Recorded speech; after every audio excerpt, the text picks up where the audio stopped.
పల్నాడు జిల్లా గురజాల నియోజకవర్గం పిన్నెల్లి గ్రామానికి చెందినటువంటి వైఎస్ఆర్ కాంగ్రెస్ పార్టీ దళిత నాయకుడు సాల్మన్ గారి పైన దాడి చేసి అత్యంత కిరాతకంగా హత్య చేసినటువంటి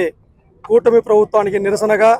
ఇవాళ వైఎస్ఆర్ కాంగ్రెస్ పార్టీ అనంతపురం జిల్లా ఎస్సీసీఎల్ విభాగం ఆధ్వర్యంలో సాక్షాత్తు భారత రాజ్యాంగ నిర్మాత డాక్టర్ బిఆర్ అంబేద్కర్ గారి విగ్రహం దగ్గర నిరసన వ్యక్తం చేయడం జరుగుతూ ఉంది. మనకందరికీ తెలిసినటువంటి విషయమే, గత 19 నెలల కూటమి ప్రభుత్వంలో ప్రజాస్వామ్యాన్ని రక్షించాల్సినటువంటి చంద్రబాబు నాయుడు గారు, శాంతి భద్రతలను కాపాడాల్సినటువంటి చంద్రబాబు నాయుడు గారు,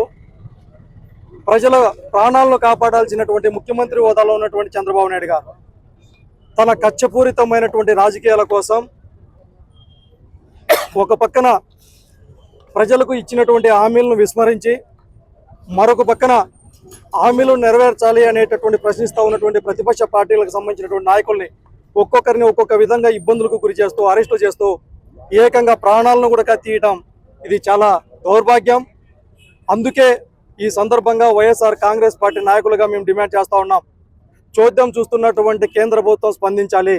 అలాగే రాష్ట్రపతి కూడా ఈ ఆంధ్రప్రదేశ్ రాష్ట్రంలో జరుగుతున్నటువంటి అన్యాయమైనటువంటి పరిస్థితులపైన నిలదీయాలి, చర్యలు తీసుకోవాలనేసి డిమాండ్ చేస్తూ బాధితునికి న్యాయం జరిగేంత వరకు కూడా మా యొక్క పోరాటం ఆగదని తెలియజేస్తూ భవిష్యత్తులో కూడా వైఎస్ఆర్ కాంగ్రెస్ పార్టీ నాయకులకు జరిగిన ప్రతి ఒక్క అన్యాయాన్ని కూడా మీరు చేసేటటువంటి విధానాలకి బుద్ధి చెప్పేటటువంటి పరిస్థితులు దగ్గరలోనే ఉన్నాయనేసి మరొక సందర్భంగా హెచ్చరిస్తూ ఉన్నాం.